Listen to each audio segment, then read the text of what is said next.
Okay, well, thank you, Haifa, for that lovely introduction. Yeah, I won't put you to sleep, I hope. And I'll just say a few things about this book. Pass that book over to me. So this is the book. Just came out here in the UK. And the title is The 100 Years' War on Palestine, A History of Settler Colonial Conquest and Resistance. It's a slightly different title than the US title. In the United States, it adds 1917 to 2017. And that's what the book is about. It's about a reframing of the way in which people understand the conflict in Palestine. Most people who are nominally well-intentioned think of it as a conflict between two peoples, both of whom have national rights, and who are in a tragic conflict of right versus right. There are, of course, two peoples involved, but that is a false framing. For one thing, because it posits a certain equivalence. This is one people, this is another people, they're fighting over the same place, they're the same, these Semites or these Arabs and Jews or whatever. And it imagines that this is a fair fight. And one of the things I'm arguing is that this is not a situation where two parties engaged in a conflict in and of themselves. This is not the Germans and the French. This is a colonial war waged by a settler colonial project, massively assisted from the outside, as every settler colonial project is and has always been, by a metropole which differed in different periods. It started with this country, with the Balfour Declaration, with massive British support for the Zionist project. It then shifted in different periods to the United States and the Soviet Union, or Britain and France, or back to the United States. That project, like all settler colonial projects, could not have been successful without a metropole elsewhere. That's not to say that the Zionist movement was ever fully a creature of those imperial powers. Unlike the French in Algeria, unlike British settlers in Kenya, the Jewish settlers who came to Palestine were not citizens of the metropole. They were not French citizens who went to Algeria to make Algeria part of France, which in fact France did do. Algeria became part of metropolitan France. They were people who were involved in a national movement. Yes, it was both a colonial settler project and a national movement. Yes, you can walk and chew gum at the same time. The two things are not contradictory. In fact, many settler colonial movements have produced national entities. I am a citizen of one of them. The United States of America is the product of a settler colonial project in which an indigenous population was replaced by a settler population. So is Canada. So is New Zealand. So is Australia.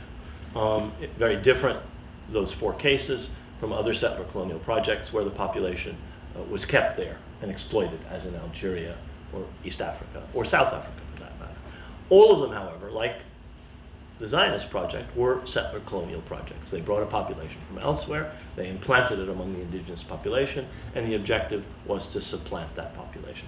That's the thesis of the book. I'm not going to go into detail because Bashir is going to ask me some questions which will draw out, I hope, some of the specific aspects that I touch on in the book. Let me say a couple other things about the book and I'll stop. The first is the boring title notwithstanding. This is not a standard work of academic history. I've written a lot of those. I've written 7 books of history of the modern Middle East, several of them dealing with Palestine. They were written in the third person as academic exercises, directed as monographs mainly at an audience of people who knew something about the subject, and directed at essentially an academic audience. I intended this book to be written differently for an entirely different audience. I hope that people who have no knowledge of Palestine, or very limited knowledge of Palestine, will find it accessible. And I was persuaded to do this, among other people, by my son, who said, Pa, you don't have to write in that stilted academic fashion. You can write in the first person. You can write about things that you experience, about things that you witness, about things that you know about, but write it in a different voice. And so this book includes illustrations that involve events I attended. This is the funeral of Ghassan Kanafani. I walked in that funeral. There's a picture of my great uncle here. Here's a picture of somebody I knew very well, Yusuf Sayegh, the father of Dr. Yazid Sayegh, who was a prisoner of war in this picture. I knew him, and I quote his memoirs. There are many other pictures, and there's much else in the way either of individuals' memoirs, things people told me, or things that I myself experienced. The book is written in the first person, in large measure. And it started with the discovery that I made doing research for an entirely different, much more academic book in Jerusalem more than 25 years ago. When I was doing research into the family papers of my own family, which is an old Jerusalem family, and other families in Jerusalem. And I came upon papers of a gentleman by the name of Yusuf Khalidi, who had been deputy for Jerusalem in the Ottoman Parliament, who had been mayor of Jerusalem for a total period of 10 years, and who was the author of a well-known letter that he sent to Theodor Herzl, the founder of modern political Zionism, to which, by the way, Herzl replied. And the first chapter of the book starts with the story of how I came upon those papers, what Yusuf Dia said to Herzl, and what Herzl said in response. And what I described there is the beginning of a pattern of ignoring the rights, indeed the very existence, of the indigenous population in this country. And in the different chapters, I describe different phases of what I call a war that was launched in 1917, not by the Zionist movement, by Lord Balfour, by Britain, which by this one-sentence Balfour Declaration essentially stated the Palestinians don't exist. There is one people in Palestine, it's the Jewish people, which has national rights and political rights. And that statement was then turned into the Mandate for Palestine, which amplified and laid out in great detail how there really was only to be one people in Palestine, which ultimately was the only people that was to be allowed self-determination and political representation. The rest of the population, never described by name.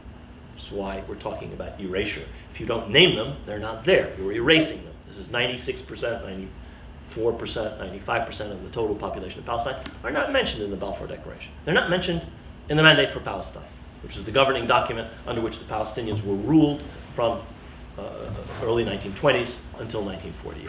So I talk about these things not as simple documents issued by either by Great Britain or the United States or the League of Nations or the United Nations. I describe them as declarations of war. It was a war carried out in the first instance by British troops, British police, the Royal Air Force against the Palestinians, and later on carried out by either the Zionist movement or later the Israeli army or other armies, Arab armies, or the Americans or the United States, which I argue in later chapters was directly engaged in these wars on the Palestinians. The 1982 war was not just an Israeli invasion of Lebanon. It was an Israeli invasion of Lebanon. It involved the occupation of southern Lebanon, which continued until 2000, from 1982 until 2000. But it was an American-Israeli war. The Israelis sent the Minister of Defense to Washington. The Minister of Defense got the explicit accord of Secretary of State Haig, a green light in the writing of one of Haig's aides, green light for invasion. And so it was an American-Israeli or an Israeli-American joint operation. The same is actually true of the 67 war. And so what I'm arguing here is that over several stages, this war has been waged with the objective of supplanting the original indigenous population of the country and enabling the creation and then reinforcing an entirely new entity, which has developed into a successful modern nation state, the State of Israel. So that's the basic thesis of the book. That's how I came to write it. That's why it's very different to anything else I've ever written, and I hope is more accessible and more relatable. And I won't say more about the contents of the book, but I'll hand over now to Bashir, who has some questions about the specific in the book. Thank you, Rashid. So it's very easy when you talk about the Palestinian question to go chronological. So you start, and, we were there, they came, which helped, etc., and then you end up in 2019 declarations. I don't want to do it this way. I want to do it more as focused on certain problems, certain questions that the Palestinian question raises, and seeking your input and your engagement with those questions. So the book, again, is chronological. You organize it as a series of declarations of war on the Palestinians. In a sense, it begins with Herzl, and it ends with Kushner. It includes Balfour and Ben Gurion, that whole trajectory. The core argument is that there has been, again, a long colonial war on the Palestinian people, the indigenous population of Palestine, which was waged, you argue, by a variety of parties. That's the key element for us to think about, to force the Palestinians to relinquish their homeland to another people, you say, against their will. So there's a process of erasure taking place, there's a process of making the local population disappear. So the first question is about the different parties, the external parties that supported this project. And then the second question will think about the settler colonial nature of the project. So the two main parties that are, in a sense, responsible for supporting this project, continuing this project. The first one is Britain, and the second one is America's systematic support for the project and politically systematic denial of the Palestinian right of self-determination. So the first question about Britain is, why do you think Britain issued the Balfour Declaration? What were its main consequences? And the second question is, when does America come into the picture? What are the reasons for American support for the Israeli project, and why, in a sense, which is a bigger question, a longer question, I know, but why does it continue today? Yeah, the second question is a very complicated one, and I'll just take a stab at it. Let me talk about the first, which is, why did Britain issue the Balfour Declaration? Let me start by saying that Lord Balfour, Arthur James Balfour, did not do it because he had admiration for the brown eyes of the Jewish people. Arthur Balfour was an imperialist. His interest was the strategic and other benefits that would accrue from this action to the British Empire. He was the author, as Prime Minister of a Tory government in 1904, 1905, of the Alien Exclusion Acts, which were directed at indigent Jewish refugees fleeing the pogroms of Eastern Europe and intended to keep them out of Britain. So the idea that this man was some kind of philo-Semite necessarily faces a few obstacles given his historical record. And he was an imperialist. He believed that Britain was superior to the peoples it ruled. He had served as chief secretary in Ireland. His uncle, Lord Salisbury, sent him there, Robert Lord Salisbury, from which the expression "Bob's your uncle" came. He's appointed as a very young man as chief secretary, one of the top jobs in the British Empire. And everybody was shocked. This young man is going out as chief secretary, he's running the place. He did. The Irish hate him to this day, I learned. Because he was an imperialist who treated subject peoples with the contempt that he believed, as a British aristocrat, they deserved. So the Palestinians, as far as he was concerned, were of no consequence. Establishing a British foothold in that part of the Middle East was vital. It was something that the British had decided to do. The Committee of Imperial Defense, the British military, the British cabinet had been debating this issue since long before World War I. How to get control of the eastern frontiers of Egypt, how to protect Egypt, and how to build a land corridor, or control a land corridor from the Mediterranean to the Gulf, to protect British interests at both ends of that corridor. That's why the British wanted Palestine. It had nothing to do with Jews, Zionism, Zionists, philo-Semitism, anti-Semitism, long before Weizmann spoke to anybody in London. This was an idea that the British had established as an absolute necessity. World War I comes, the Balfour Declaration is issued in order to make that possible, to make sure that Britain would have a reliable ally, this colonial settler enterprise that the British were in the process of agreeing to set up. And that's what the Balfour Declaration is.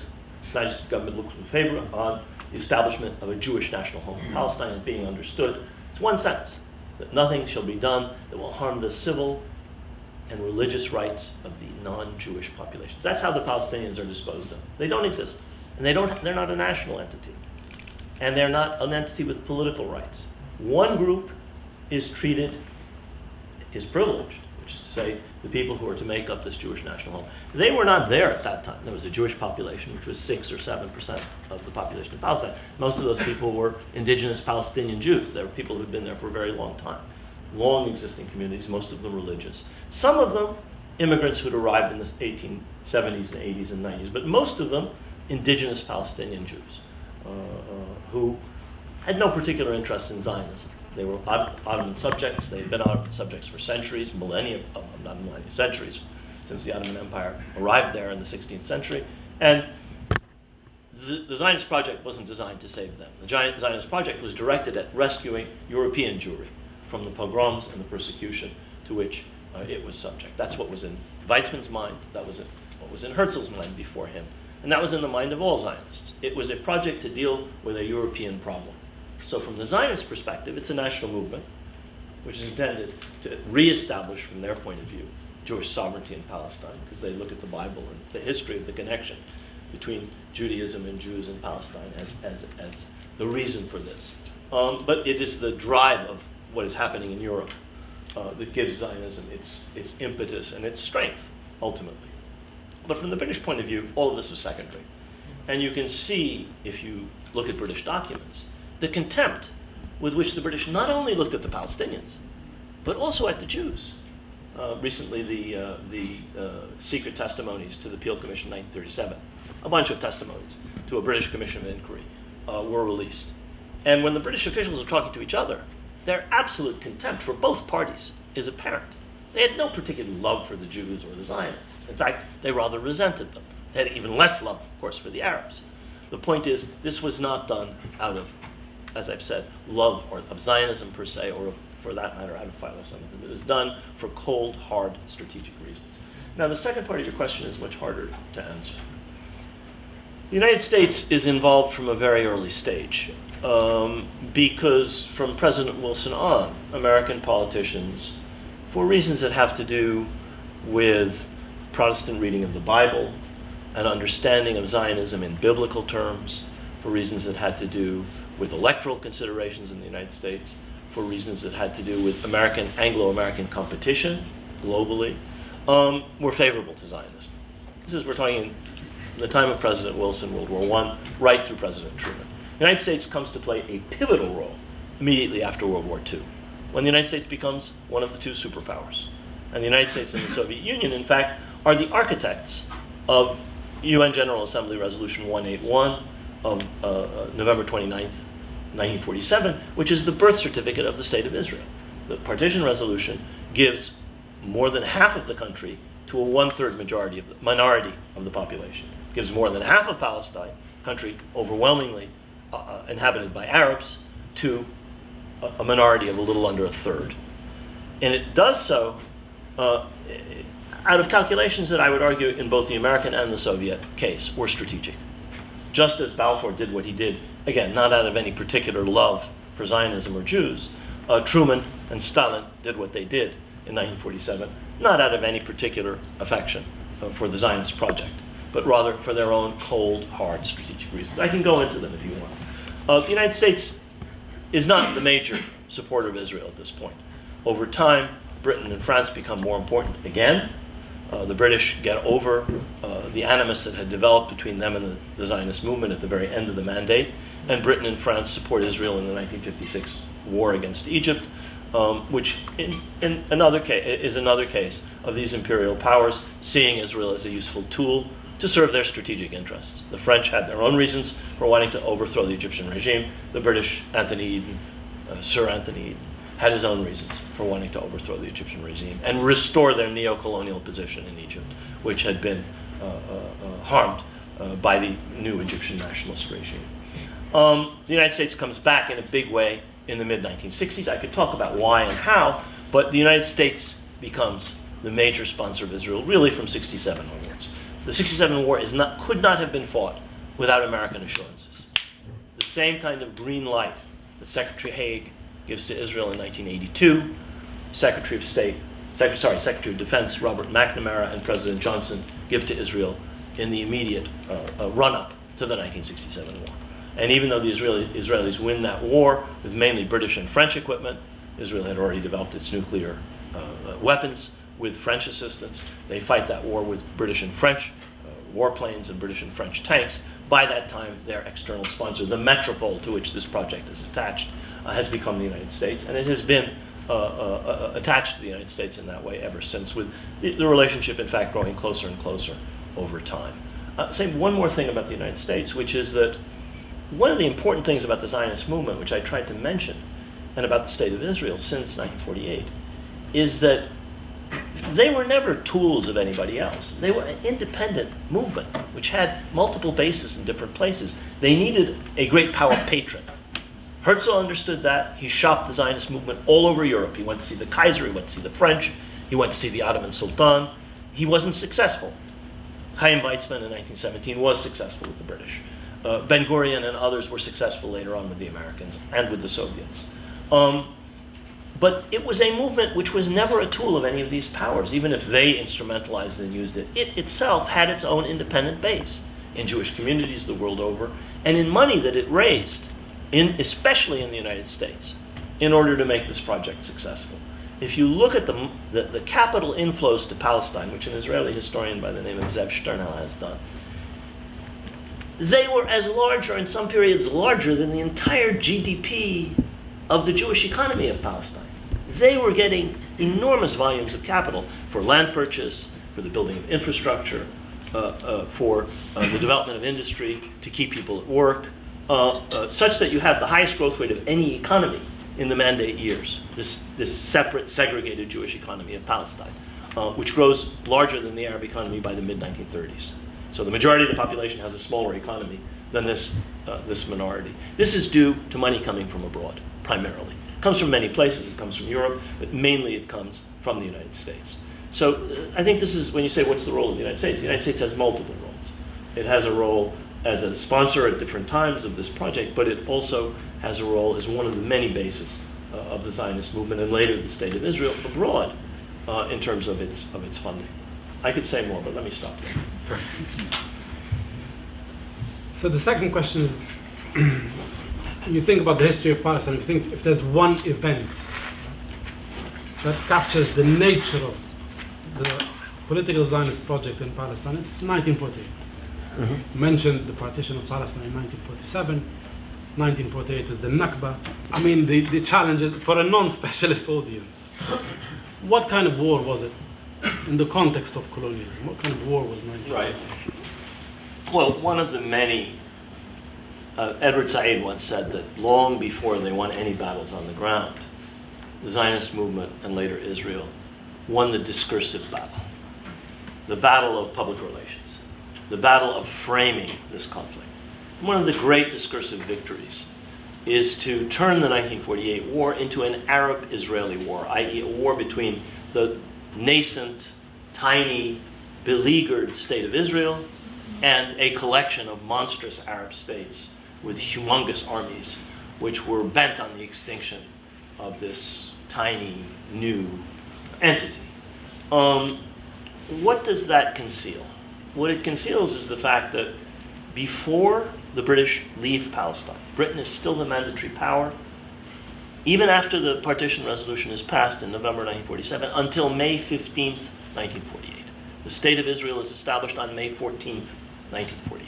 The Arab armies enter Palestine on May 15th, 1948. Before any of that happens, before you have a conflict before there is a State of Israel, and before you have a conflict between that State of Israel and the Arab states, you have a war in Palestine in which over 300,000 Palestinians are driven from their homes through a process of systematic ethnic cleansing. This is a colonial war in order to turn a country which had a 2/3 majority of Arabs into a Jewish state. You cannot have a Jewish state in Palestine, even within the gerrymandered, ludicrous frontiers of the partition plan, without ethnic cleansing. Even the Jewish state, as drawn under the partition plan, would have had about a 50-50 proportion of Arabs and Jews.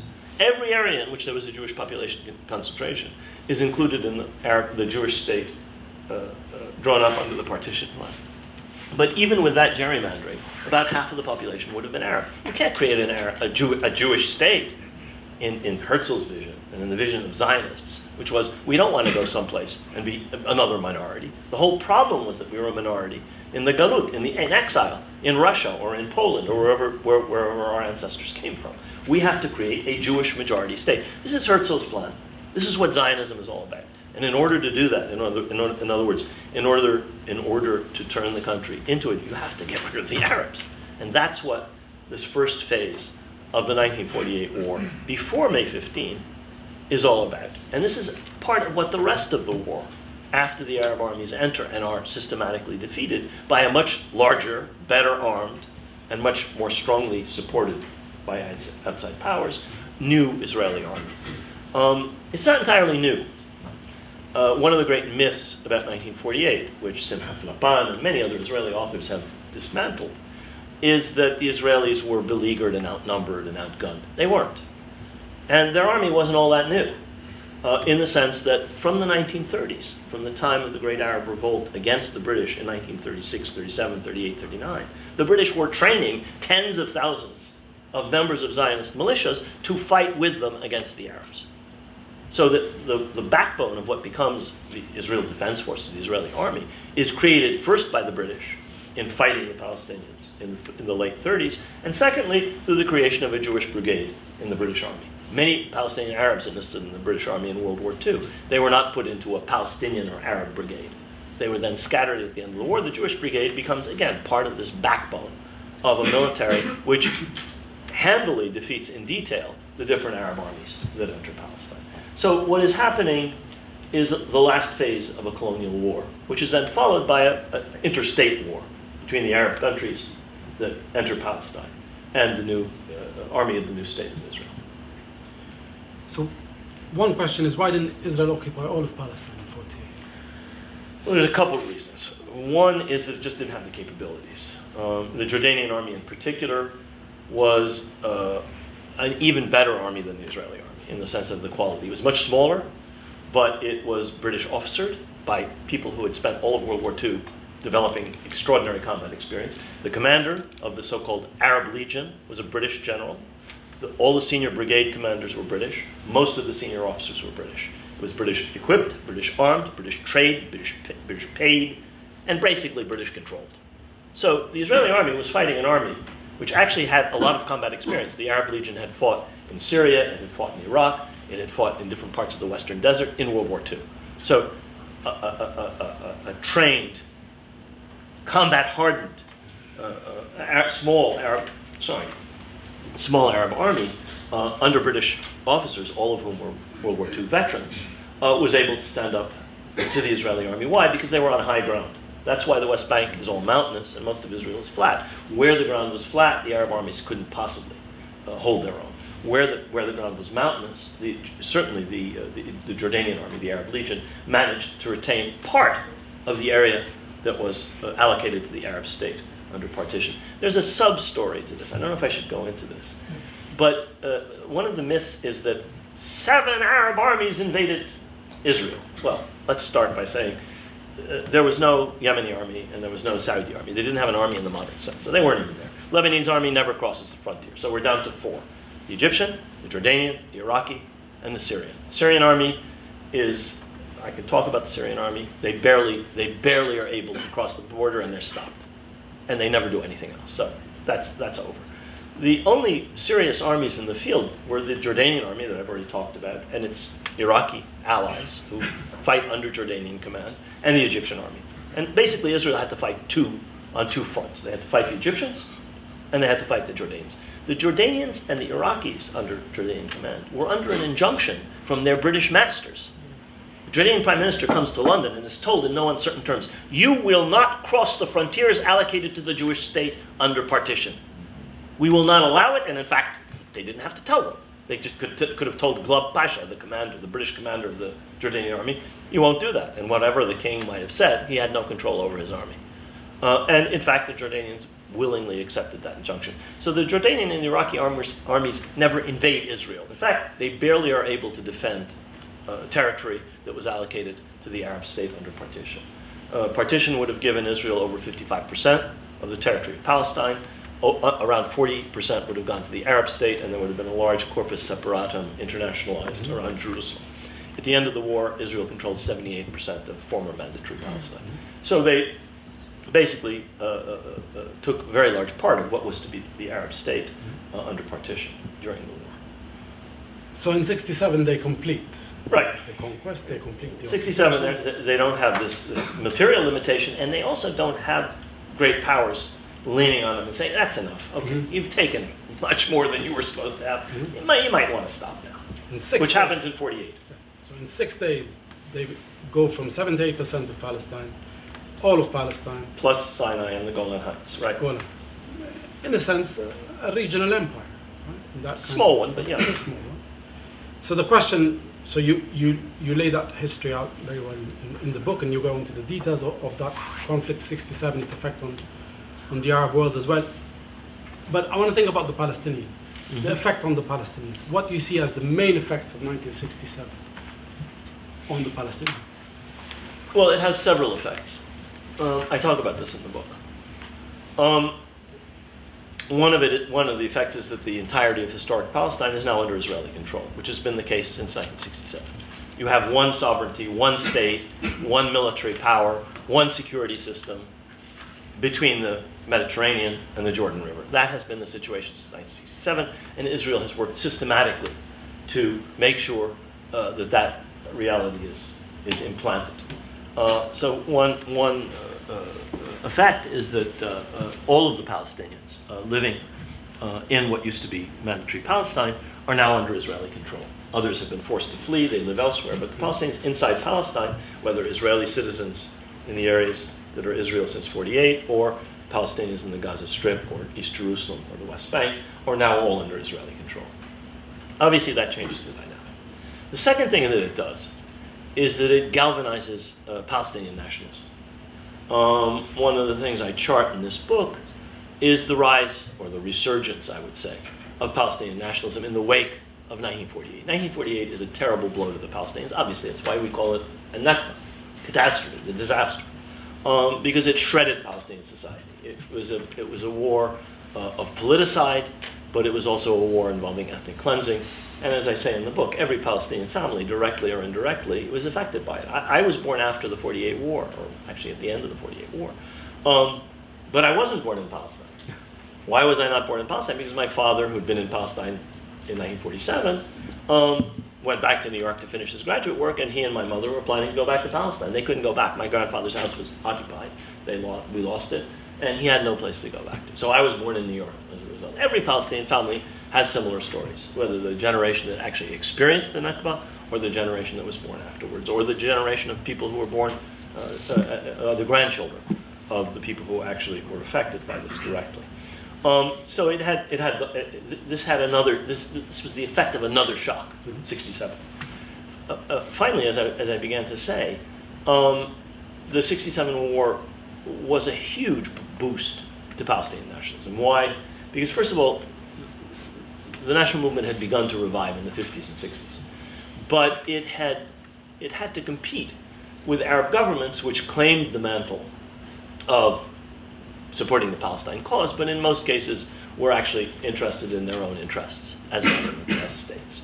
The 67 war shattered the myth that the Arab states would or could do anything about Palestine. Their armies had been defeated in 5 or 6 days. They had been shown to be paper tigers. They had been shown to be incapable of standing up yet again in the third successive war to the Israeli army. And that opened up an enormous space for the revival of the Palestinian national movement. The various militant groups take over the PLO a year after the 67 war in 1968, and the PLO becomes a vehicle. It had been established by the Arab League in 64 to control the Palestinians. The Palestinians take it over and they control the PLO from 1968 onwards. So that's another effect of the 67 war on the Palestinians. So the rise of Palestinian nationalism again after 1967, the Israeli response is Israel essentially spends a lot of time, a lot of effort in crushing the Palestinian nationalism. Right. Examples are many in the book. We have 1982. We have the violent crushing of a mass civil disobedience in the first Intifada, 87 till 91. We have another crushing of the Intifada in 2000. So any form of resistance that the Palestinians managed to marshal, whether it's violent resistance or non-violent resistance, ultimately had the same response.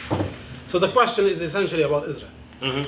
Why do you think that Israel is so intransigent about Palestinian rights? After all, you can say, as a very important political development, you can say the PLO, which is true, after the first Intifada in 1988, Edward Said was involved in that moment in Palestinian history, recognized the state of Israel, renounced violence, prepared for a settlement, partition of Palestine based on 78, 22%, a two-state solution, gave up most of Palestine, but still, within Israel, total intransigence, no real change amongst the Israelis or amongst the Israeli government, no opening to equally sharing of the land. Why do you think that is?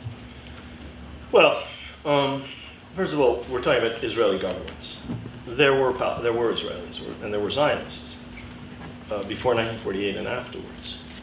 People like the leaders of Brit Shalom, who envisaged the sharing of the land. There's no major political party or political movement in Israel, or in the Zionist movement before it, which envisages that. The idea is you are creating a Jewish state. You are here as a Zionist movement to respond to the persecution of Jews historically over millennia, and the only way to do that is to create a Jewish state, which means a Jewish majority. So the first reason that there is intransigence is that because the idea of sharing goes right up against the core idea of Zionism, which is a Jewish majority state. Jewish sovereignty. You go back to Herzl, he talks about Jewish sovereignty. He talks about Jewish control of immigration. What does Jewish control of immigration mean? We flood the country with Jewish immigrants until we're a majority, and then democratically we take over.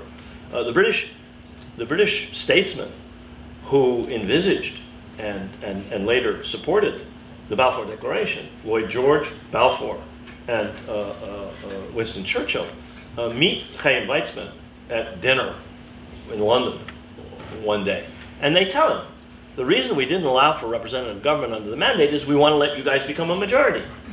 Our idea was always a Jewish state once you become a majority. And so the British objective and the Zionist objective in that period coincided. So that's the first reason. Second reason that I would argue that there is no willingness to share fully in Palestine among the major political currents of Zionism, and this includes both the current that becomes Likud and the current that becomes the Labour Party, now disappeared from Israeli politics, but that current, is because of a security doctrine, which is based on a view of the other, which is a colonial view. I mean, one of the ways of understanding the Israeli mindset is to see it as a colonial mindset. The other is always to be distrusted. The Native Americans are savages. They don't understand anything but force. Read the writings of an Ariel Sharon. Read the writings of almost any Moshe Dayan. This is a core, fundamental principle of every colonial project.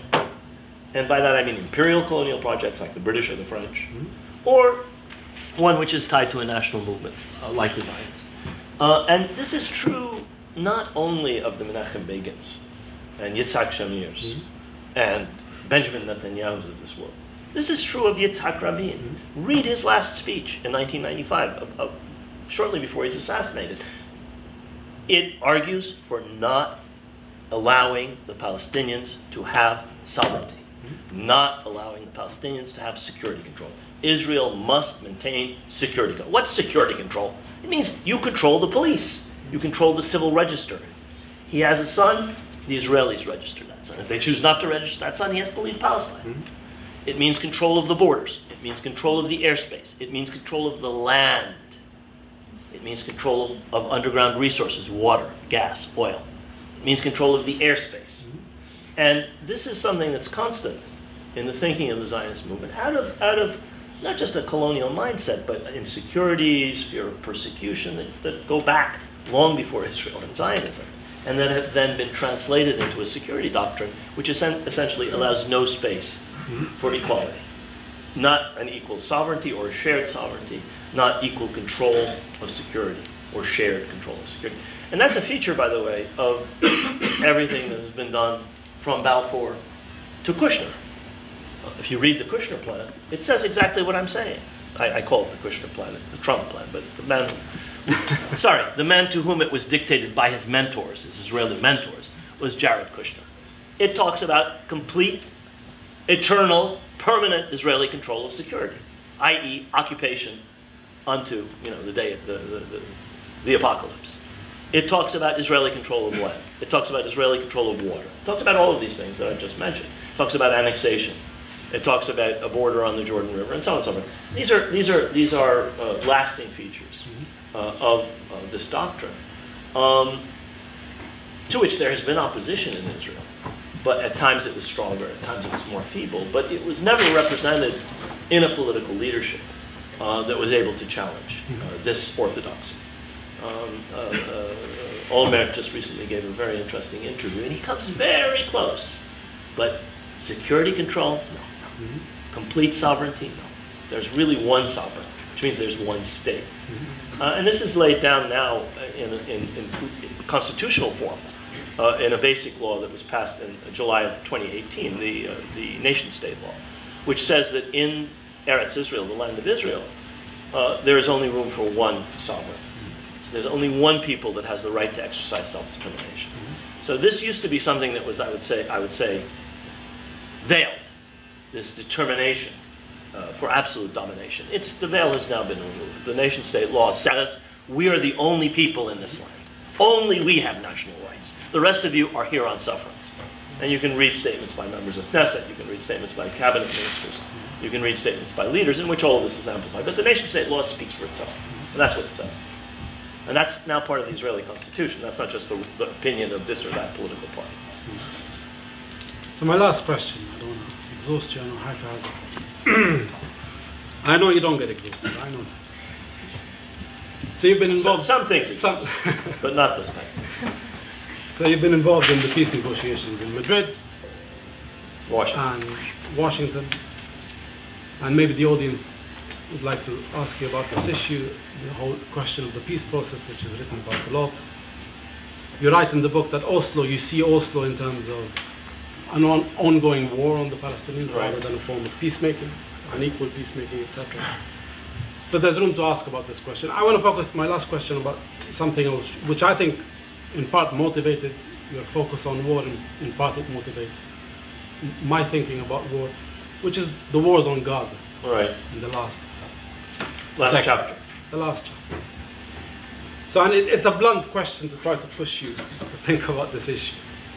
And the question is, are Israel's actions in Gaza since 2008 self-defense? Yeah. This is a very complicated question, and I'll try and answer as briefly and as simply as I can. Let me start at the end, and then I'll go back to the beginning. Under the Geneva Conventions, an occupying power is obliged to take care of the welfare of the population under occupation. And it couldn't possibly do what Israel has done to Gaza. It is under international law illegal for an occupying power to make war, in effect, on its own subject, occupied population. Now, Israel escapes from this legal straitjacket by claiming there is no occupation. And they've now gotten the American government to repeat this nonsense that there's no occupation. Of course there's no occupation. And the law of occupation applies. And therefore, all of these things that are done by Israel, settling its population in the occupied territories, stealing the land, and bombing or doing whatever it does to that population, is illegal under the Geneva Conventions. End of that discussion. Let me go back to your first question. So that answers the latter part of your question. The issue of self-defense is obviously a pretext. But where do you get this idea? Where does this idea come from? It comes from a doctrine that is best summarized in a expression which is the title of a wonderful book by an Israeli former espionage agent, former member of the Israeli security services, by the name of Ronen Bergman. The title of the book is Rise and Kill First. It's taken from a Talmudic injunction which says, if someone is coming to kill you, rise in the morning and kill him first. So the premise here is eternal hostility of the Arab, eternal hostility of the native. If the native is eternally hostile, and no matter what you do or say, intends to kill you, then you are justified in killing him first. Now, where does this doctrine come from? This is not a Talmudic doctrine. This is a security doctrine. It's a doctrine that later the Talmudic thing was attached to it. And Bergman actually talks about when Israeli security mandarins began to use that specific pretext for what they were doing. It comes from British imperial practice, starting in many places, but most notably in Ireland, when the British regarded the Irish as complete savages who had to be kept under control, and felt themselves justified since the Irish were going to kill them. And this came to a head, obviously, during the Irish War of Independence, 1919 to 1921. And that became a British security doctrine. And the British security mandarins, who carried out the unsuccessful repression of the Irish War for Independence from 1919 to 1921, are the same people who were later exported to Palestine and who trained the Palmach, trained a man named Wingate, trained something called the Night Squads to go out and assassinate Arabs, with the assumption that if we don't kill them, they're going to kill us. Now, they were killing not mainly Jews during the war, they were mainly killing British soldiers and British officials, killing both, but they were mainly killing the British. And so this was a British security doctrine of justifying preemptive assassination. And so Bergman's book talks about this policy of assassination, which Israel has been carrying out systematically against the Palestinians for decades and decades and decades. We're talking about going back to the 40s, 50s, and 60s.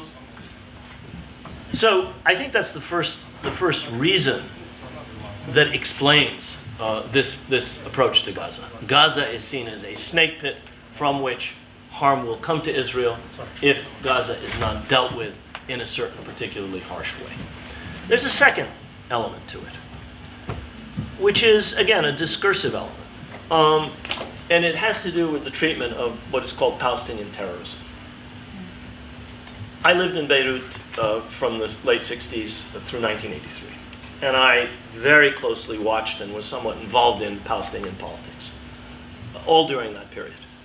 And I watched the evolution of the PLO from a completely intransigent organization, which was dedicated to the complete transformation of Palestine from a Jewish state into, first of all, under the original Palestinian National Charter, to turn back the clock to 1917, and then under the democratic state doctrine, a state where everybody, Jews, Muslims, and Christians, would have equal rights.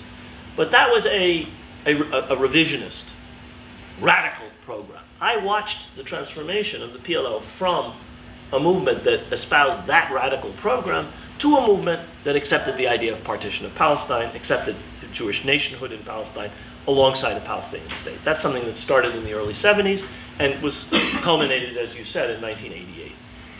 Discursively, Israel never accepted that such an evolution had taken place. It wasn't until Rabin in 1993 finally accepted to talk to the PLO and accepted that even though he and every other Israeli security manager going back to the 20s and 30s talked about the Palestinians as terrorists, that you could actually talk to them.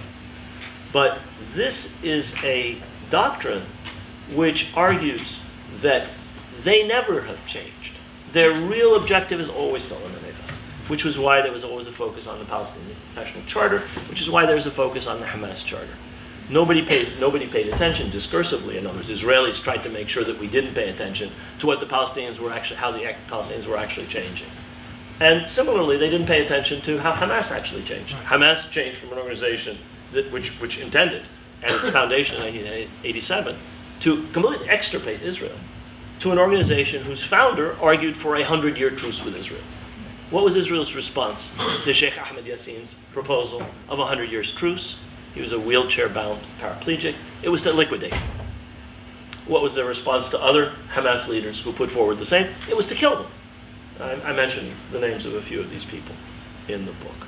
So when you start from a security doctrine like this, I mean, you start from a political and discursive approach that they are terrorists, irrespective of what they say and do, irrespective of any changes that they may claim have taken place, they are the same, they will never change.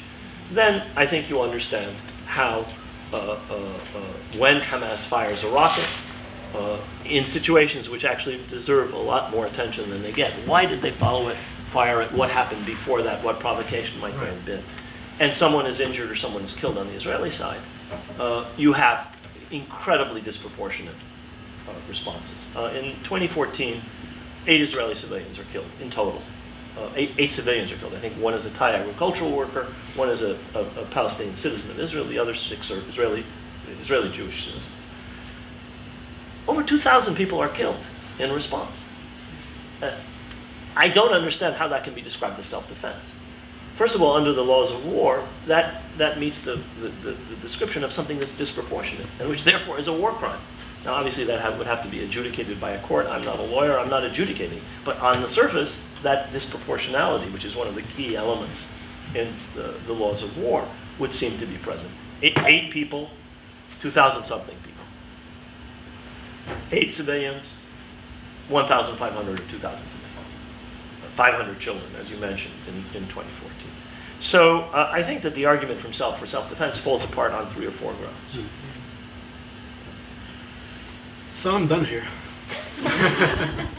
But I'm not done. Yeah, exactly. You're still working. Go ahead. So I was going to start with a different but related question. So there are instances in the book where you suggest that Palestinian and Arab factions had provoked the Israelis. Mm-hmm. And you write in the 4th declaration of war, so I'm going back to the Israeli siege of Beirut, you wrote that there is a deep resentment amongst the Lebanese of the devastating Israeli attacks on Lebanese civilians that were provoked by Palestinian military actions. Mm-hmm. But you also go on to reference a diary entry by the U.S. President, then Ronald Reagan, in which he writes, I told him, referring to Menachem Begin, then Israeli Prime Minister, it had to stop. I used the word Holocaust deliberately and said the symbol of this war was becoming a picture of a 7-month-old baby with its arms blown off.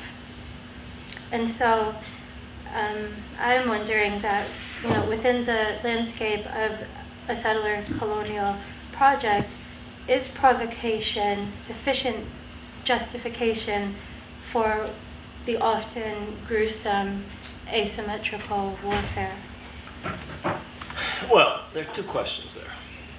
The first question is the one you ask. And I think the answer is no. And I sort of answered that in talking about Gaza in 2014. Whatever Hamas may have done, and it did. Hamas also, by the way, probably commits war crimes. Any indiscriminate bombardment of a civilian population, which Hamas's use and other factions in Gaza's use of rockets, is probably also a war crime. On a lower scale because many fewer people are killed or injured, but it nevertheless meets that. It's not disproportionate. There's all kinds of other elements to the law of war which would indicate that might be a war crime. But the answer still is no, because of this issue of proportionality. Whatever Hamas has done, it does not justify that massive response, is the basic answer to your question. But there's another question there, which is a question of political wisdom. What is the political wisdom of suicide bombing? What is the political wisdom of firing rockets from Gaza?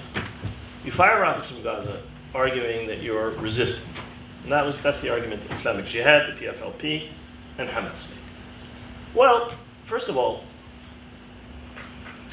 by the time you get to the age to fire a rocket, you've probably figured out something about Israeli military doctrine. And you know that the Israelis are going to come back on you with hundreds of times more firepower than you're able to muster. So you fire 100 rockets, they're going to drop tons of bombs. You fire 1,000 rockets, they're going to fire 10,000 shells. So the first question is, what is the political wisdom?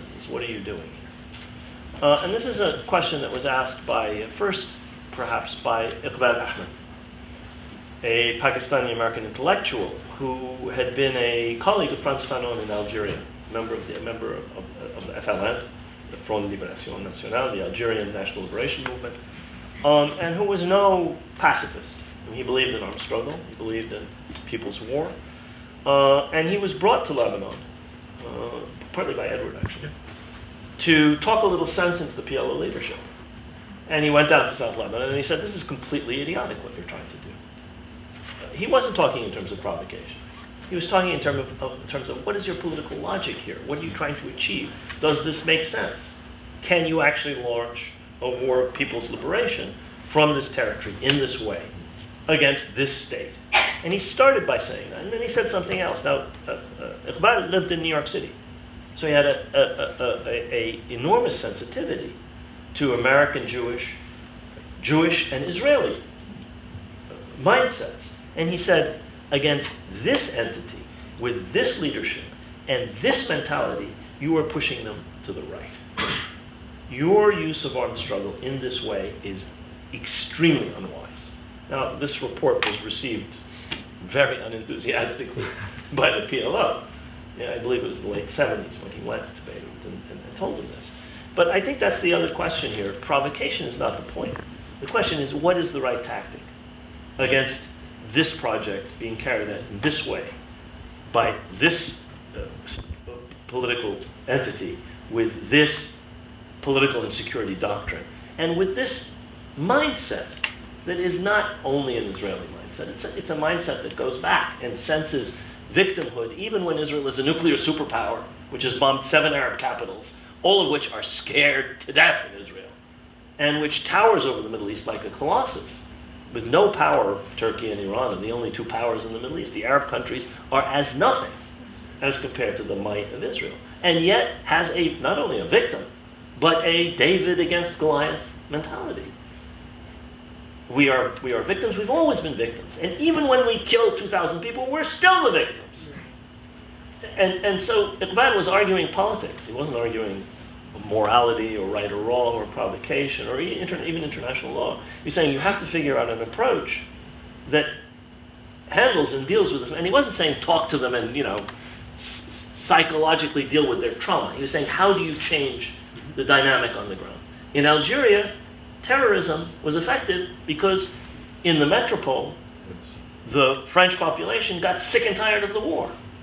In South Vietnam, the use of violence against South Vietnamese working with the Americans, against Americans, bombings and so on and so forth, worked because the American public ultimately turned against the war. There's no metropole in that sense for Israel. And there's nobody who's going to turn against the Israeli project because somebody blew up a bomb in a pizza parlor in West Jerusalem. On the contrary, I mean, what we see during the Second Intifada, I argue this in the book, is one of the biggest defeats in the history of the Palestinian struggle. What you see in the First Intifada, which was mainly nonviolent, is one of the few victories in the history of Palestinian struggle.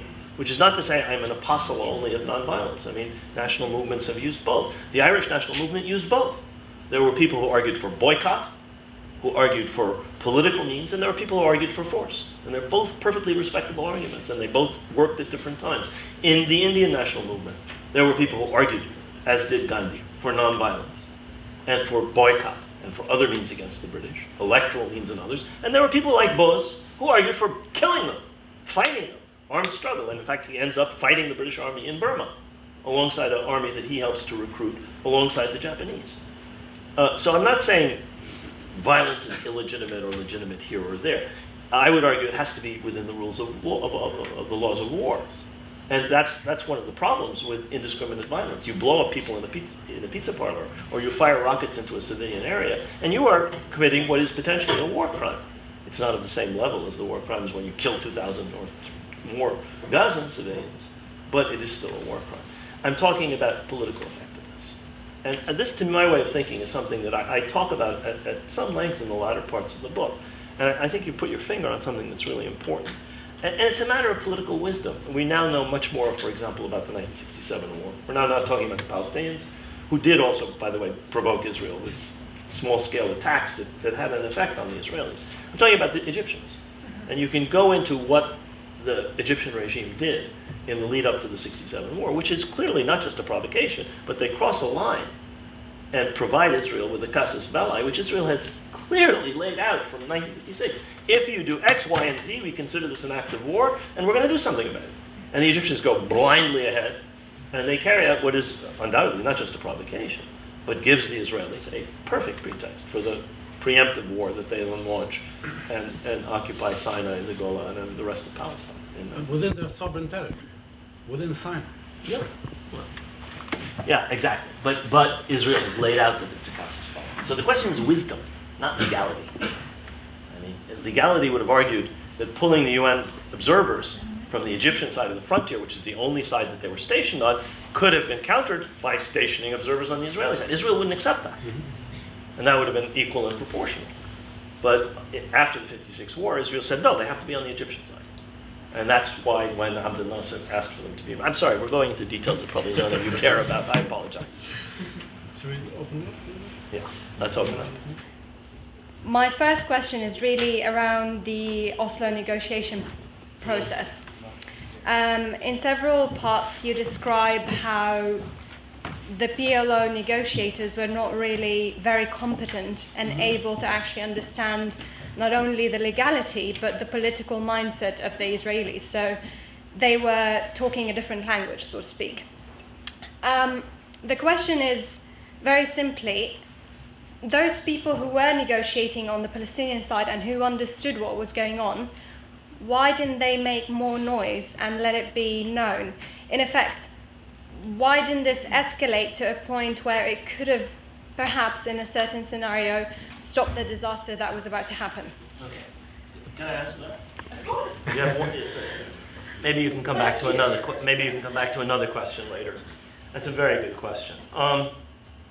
So what we're talking about here are the initially secret negotiations that take place in a variety of places, but mainly in Oslo, and which lead to the so-called Oslo Accords that are signed on the White House lawn in September of 1993, and then are followed by subsequent Oslo II and other accords, which give us the awful reality that the Palestinians have lived under since 1993.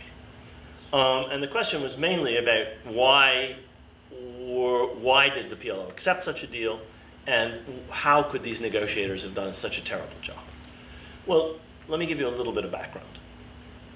After the Madrid conference in November of 1991, negotiations started at Madrid and then moved to Washington. I was an advisor to the Palestinian delegation that was engaged in those negotiations. And there were all kinds of interesting stories around that. The key thing I want to mention, though, is that over time, over nearly 2 years, this delegation developed a very high degree of expertise. It included a large number of people who had background in the issue, included very, very, very reputable legal experts, and it included people whose linguistic ability was of the same level as the Israelis with whom we were negotiating. And we very quickly came to the understanding that there were a variety of red lines which we thought had to be crossed, and which the Israelis under no circumstances were allowing us to cross. For example, we argued there must be a complete freeze on settlement. You cannot eat the pie that we're negotiating over while we're negotiating. You have to stop eating it. Stop colonizing. Stop seizing land, first. Secondly, you cannot start restricting the movement of Palestinians, building walls, building checkpoints, closing off Jerusalem. This violates the ground rules that the Americans had set down for this negotiation, the ground rules from Madrid and the negotiations that followed. You cannot change the status quo while we're negotiating over it. Thirdly, ultimately this has to include a path to Palestinian statehood. Ultimately, if the whole point as far as the Palestinians are concerned is statehood and self-determination. If that's not included in the deal, why should we even negotiate? Well, after 10 years of an interim period, we'll open the question again. That wasn't good enough. And so we put forward various proposals for Palestinian jurisdiction and so on and so forth. The expertise that was developed in Madrid and Washington was never transferred by the PLO, which had chosen the delegation in Washington. It was not made up of PLO members. It was not made up of various Israeli and American injunctions limited the nature of the delegation, but it was chosen by the PLO. The expertise that was developed in the understanding of the Israeli position was never transferred to the people whom the PLO sent secretly to negotiate with the Israelis, and who later produced the Oslo Accords. Do you think there was any way that the PLO would have been stopped? At that stage, it would have been very hard, I think. I mean, maybe all of us should have taken the position that Edward Said took very soon after the negotiations, and said, this is a Palestinian Versailles, this is a surrender, you've given up completely here. You will not get a Palestinian state or sovereignty out of this. Some people said that. I mean, I wrote an op-ed in the New York Times the day that the damn thing was signed in Washington. I refused to go. I was invited. I refused to go. I was very clear on what had been. I read the Oslo Accords, and I said every single trap we avoided, they walked into blindly and stupidly, and that was signed off on by Tunis, which is where the PLO leadership was. Maybe I should have been even more vocal then than I have been since, and maybe others should. But I don't think that would have stopped the process. There were various factors that drove the PLO to do this. I talk about them in the book. And you should buy the book if you're interested. I'd just like to ask, would you mind sharing your thoughts with us on the latest sham of the 7th century? And lastly, this is possibly a question that I believe is impossible to answer really. As a Palestinian, can you tell us what is your vision moving forward? Thank you. Let me start with the last thing, and then I'll go to the first part of the question. My vision for what should happen isn't one that obsesses on how many states can dance on the head of a pin. 1 state, 2 states, 5 states. I would argue for values. I would argue for a kind of basis for ending this conflict. The only basis for ending this conflict is complete equality. Complete equality of rights of every sort: civil, religious, political, national. You have, whether you like it or not, 2 peoples. You may not like settler colonialism. Settler colonialism has produced nation states. You don't like the United States of America? Well, I don't like some of the things that were done in the name of the United States of America. But it is a reality. So is Canada, so is Australia, so is New Zealand, so is Israel. So there's a people there. And that people has some national rights. Like it or not. The Palestinians are a people, and they have national rights. And we have national rights in this same tiny little country between the Mediterranean and the Jordan. How you apportion those national rights, how you configure a framework for the exercise of those rights in one country, I don't know. I don't know if you go to partition. I don't know if you go to one state. I don't know if you go to cantons. I don't know how you do it. I really don't know. I really don't. And I don't know which is best. But I will say that the debate over 1 state, 2 states is a completely sterile debate. People who argue, 1 state is unrealizable, how are you going to change Israel? You have 1 state. Israel is the only state in Palestine. The Israeli state has controlled everything since 1967. That is the reality. Now, can that be transformed? I don't know. But if you go to the objective that I'm talking about, which is a situation of complete equality between the 2 peoples and everybody amongst them, you either change that or you do something that I would argue is equally unrealizable today, which is to figure out another way to partition. How do you undo the colonial settler process that since 1967 has swallowed up over half of the occupied territories? How do you undo the thing in order to create 2 states? So I don't know how you get to that objective. But I know that you can't say, you, because you have this religion, born in Queens, have national rights in this country and can get citizenship, and you, whose family has been there for 1,800 years or 1,200 years or whatever it may be, you can't even enter. That's not equality, okay? How you engineer that, I don't know, okay? I'm not a political scientist, I'm not a political theorist, but I know that if you want to have a sustainable solution to this conflict, it has to be on a basis of complete equality. Property rights. Property rights. Anybody who lost anything in Europe as a result of the Holocaust has an absolute legitimate right to regain their property.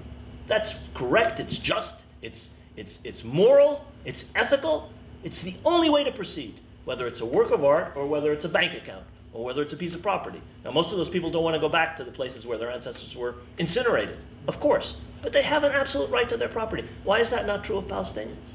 Why is some property sacred, legitimate, and its retrieval is ethical and moral, and other property? No.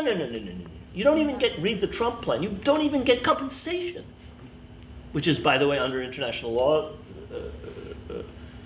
General Assembly Resolution 194 is a right of the Palestinians, return and or compensation. So that's my vision. I don't know how you realize it. Your generation will figure that out, okay? We're done. And we're handing it over to you guys, okay? The first part of the question, the Trump plan, I talk about that in this book. The Trump plan is just a reiteration of declarations of war meant to erase the Palestinians and instantiate the establishment of one Jewish state in all of Palestine. That was always the objective, and that's what young Jared's objective was. Now, young Jared probably couldn't find Petah Tikva on his own without a minder from the embassy. And he certainly would know what the Palestinian village that was there before was. It doesn't matter. He took down dictation very, very well. There's a wonderful article today in Foreign Policy about the Drobles plan of 1979. The Kushner plan is almost verbatim what the former head of settlement for the Jewish Agency laid down in 1979 as Israel's objectives. It's just been put forward by an American president rather than being put forward as a plan by an important figure in the Zionist movement to the Israeli government of Menachem Begin in 1979. So first of all, it's not a peace plan. I talk in a book called Brokers of Deceit. I quote Orwell and about the importance of language. To say that what the United States has been engaged in, as far as Palestine and Israel is concerned, as peacemaking, does violence to language. Had their intention been peacemaking, they would have made peace. They intended to manage the conflict in Israel's interest. That's what 242, the resolution passed in the wake of the 67 war, was intended to do, to manage the conflict in Israel's interest, and ideally to achieve peace with the Arab states so that the Israelis could bully the Palestinians quietly in private. Okay, get the Arab states out, and it succeeded in getting ultimately Egypt out, which is good for the Egyptians, and Jordan out. But it didn't produce peace, nor was it intended to. And the Trump plan is not a peace plan. Trump plan, you can call it whatever you want. It's a plan for perpetual Israeli control of all of Palestine. You can call it whatever you want to call it. It's not a peace plan. You don't get peace. Versailles wasn't a peace plan. Versailles was a capitulation plan. And it helped to produce World War II. So this is going to produce more conflict sooner or later. Maybe a couple more. I am getting to the end of my time. Shall we do two more and then Yeah. more questions? Maybe this young lady here. One young lady here, one young man at the end. You want to begin with the young man? You'll take them together, is that okay? Yeah, sure. I'll take them together. Shall I just pick one? Sorry? I have two questions. Pick one. Pick one. That would be what recourse do the Palestinians have but indiscriminate violence? Say what? What recourse do Palestinians have but indiscriminate Yeah. violence?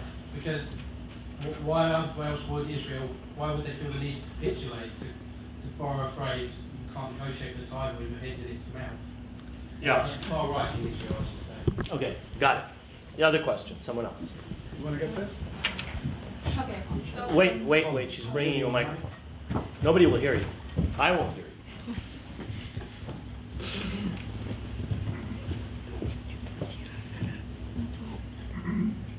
So, knowing that resistance, self-defense actions are responded to massively in a disproportionate way, how stigmatized or labeled are the Palestinian and the broader, further resistant organisms, and how is that affecting the Arab anthem and other Arab countries if this is... I'm not sure I understood your question. Well, Could you repeat it? okay, so knowing about those responses to the resistant Right, actions. Israeli responses, yeah. Yeah, Israeli, even foreign responses as opinions. What about so like Hezbollah and Hamas? How is that? How is it in the imaginative? اسألي بالعربي وأنا بترجم. Really? تفضل، يا شاف. كيف بتأثر المقاومة على البيئة العربية؟ ايه في البلدان العربية كيفاش حماس وحزب الله ومعناتها كل forms of resistance حتى روسيا والا سوريا والا كيفاش في الايماجينيشن بتاع البلدان العربية تكونت وعلاش قاعدة تتحول لصورة متوحشة شوية معناها and really affected by the Western opinion in a very Okay, I got it. Let me answer that question first. And the question, as I understood it, was a question of what is the impact of violent resistance of, for example, Hamas or Islamic Jihad or Hezbollah on the Arab environment. In the United States, we are told by the media and our politicians that the Arabs, all of them, according to this, are ready for peace with Israel. And the evidence for this is that this or that Arab government has clandestine relations with Israel. So Gulf regimes, the two countries that have diplomatic relations with Israel. And others are occasionally mentioned. And what you will notice, if you look carefully, is that these are regimes which cannot, in most cases, claim under any circumstances to represent anybody except the kleptocrats and autocrats and emirs and kings and princes who control and own the resources of those countries. Most of those countries are either absolute military dictatorships like Egypt or absolute monarchies like Saudi Arabia or Qatar or the Emirates. These are countries in which there is absolutely no way in which you can say that their rulers represent anybody except themselves and their families and the people who benefit from their control of the resources of their countries. So, Sisi represents an officer class, Sisi represents an elite, the Saudi royal family represents a much broader group of people than the Saudi royal family, but it does not represent its people. It doesn't claim to represent its people. It has never been elected. It is not a representative or democratic leadership. It is, in the case of the Gulf monarchies, these are absolute monarchies. I mean, these people make Louis XIV and King John I look like democrats. This is pre-Magna Carta. This is pre-French Revolutionary absolutism in the Gulf.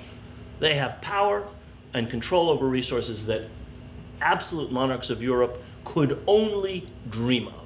Okay? They represent nobody. They are not the Arabs. They're not even the Saudis. And why do I say this? I don't say this because I don't like the things they do or say. I say this because there is actually opinion polling done by an institute in Qatar, which has shown that overwhelming majorities of people in 11 Arab countries are very supportive of the Palestinian cause and have other views that are not represented by these governments, any of them. Now, some are more democratic. Some Arab countries have aspects of democracy. Some are actually democracies. Lebanon is a dysfunctional, corrupt democracy. Tunisia is now a democracy. Kuwait has important aspects of democracy. In the countries that are more democratic, you will actually see that the governments are much less convinced by the kind of rhetoric which essentially repeats Israeli discourse. And that's what you're beginning to get in the Gulf. Somebody sent me something saying that they're beginning to preach in the mosques in Saudi Arabia that Abu Dis and Sharafat are Al-Quds al-Sharif, which is the Kushner plan. Jerusalem belongs to Israel. The dirty suburbs are Jerusalem, for you. And there are people preaching in mosques. You don't preach in a mosque in Saudi Arabia unless the ministry tells you what to say, who are basically mouthing the rhetoric of Kushner, which is the rhetoric of Matatyahu Drobless in 1979, which is Jerusalem is ours and you don't get any of it, it's Israel's. So whatever they say about violence, resistance, whatever, is not something that necessarily reflects public opinion, or the people, or the Arabs. It represents the unrepresentative kleptocratic elites that are stealing their people's blind, and are, in many cases, completely dependent on the United States to keep in power, to protect them against other countries, in the case of the Gulf, protect them from Iran, or to protect them from their own peoples. They represent nobody. They are not the Arabs. So, your question is a good one, but it assumes that these governments represent. They don't represent. There are some that do, better than others, and those are the ones that are more democratic. As far as your question, which is what recourse but indiscriminate violence do the Palestinians have? Okay, if you don't use indiscriminate violence, if you use nonviolence, the occupation authorities are going to do what they have done in the past, which is to use disproportionate violence against you. But their use of disproportionate violence against you, if you study the first Intifada carefully, can and will lead to a change in public opinion in both Israel and the United States. Why did Rabin make the compromises that he made in 1993? Because of the first Intifada. Read the biography of Rabin by Itamar Rabinovich. Now, I'm not an apostle of nonviolence. I just argued that national movements have multiple avenues that they can follow. And the Irish at some times decided not to use violence, and at other times decided to use violence. The Indians the same. The Palestinians the same. I'm not saying never under any circumstances use violence. I'm against indiscriminate violence under any circumstances. I think targeted violence is much more effective.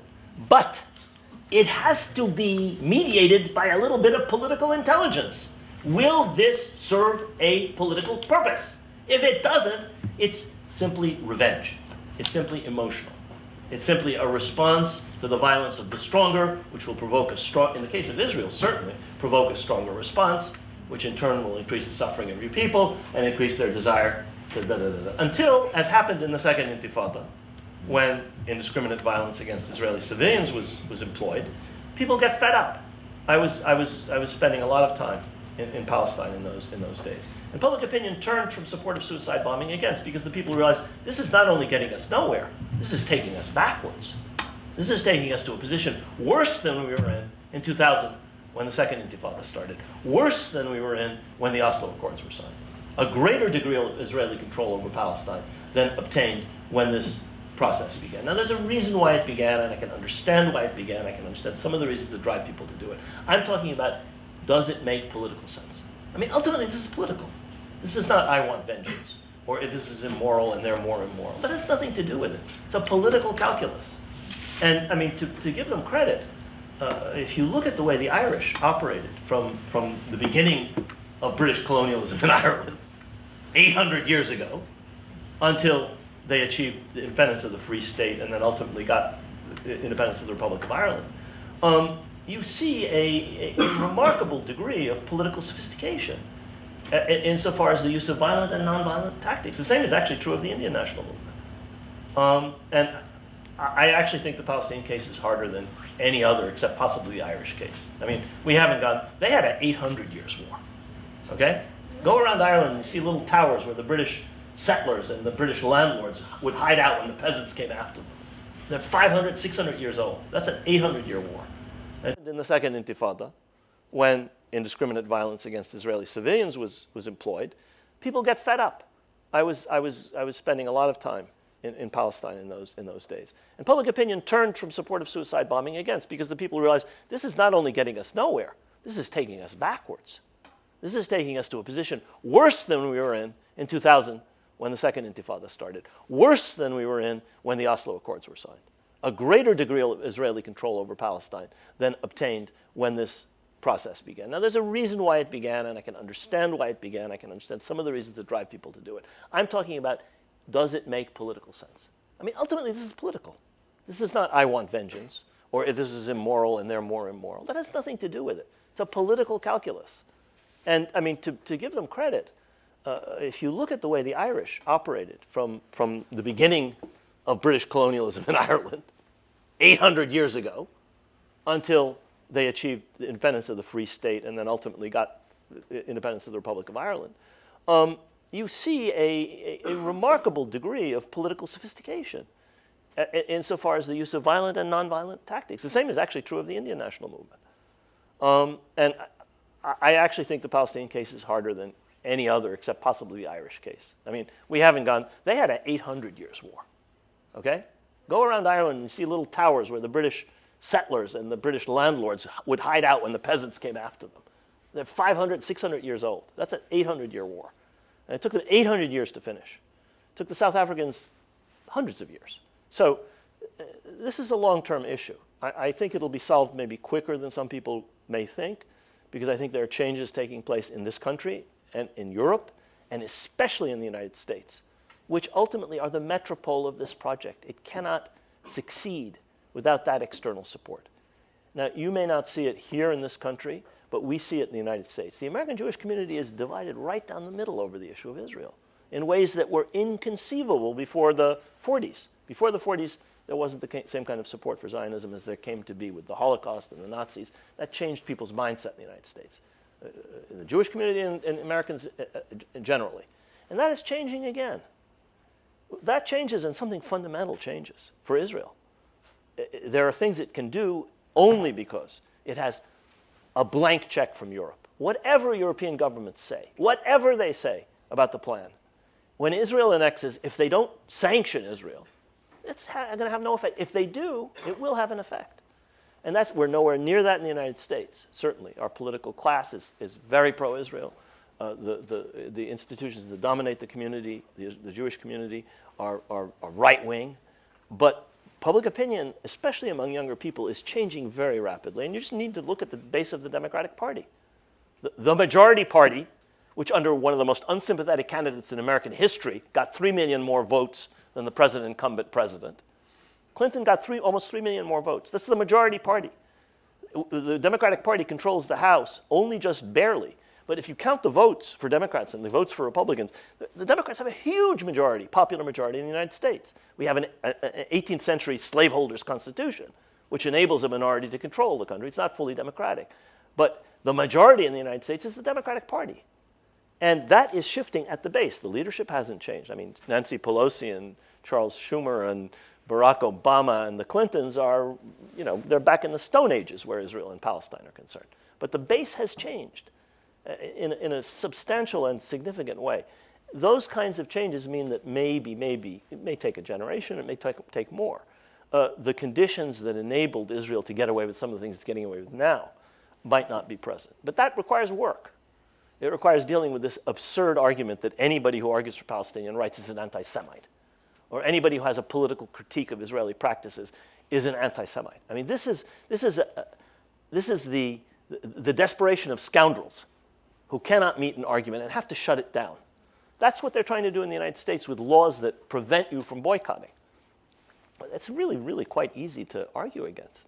There's no anti-colonial movement in the last 150 years that didn't use boycott. It was an Irish tactic, it was an Indian tactic, it was a South African tactic, it was a tactic of the American Civil Rights Movement. You really want to shut it down?